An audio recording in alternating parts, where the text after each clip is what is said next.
Kambag'al qarzni to'lolmay g'amda bo'lsa, boy haqini undira olmay g'amda. To'g'rimi? Rasululloh aytdilar, men sizga shunday bir kalimalarni o'rgataymi?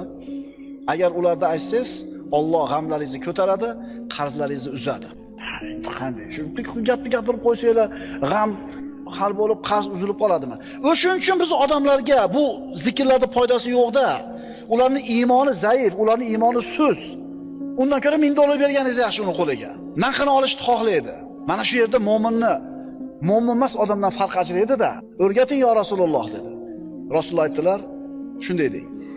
Allohumma inni a'udhu bika minal hammi wal hazan va a'udhu bika minal ajzi wal kasal va a'udhu bika minal jubni wal bukhl va a'udhu bika min g'alabati ad-dayni va qahri rijal. Haligi sahoba eshitdi, yodladi va aytib yurdi. Hech qancha vaqt o'tmadi, Alloh g'amlarimni ham ko'tardi, qarzlarimni ham uzdi deydi.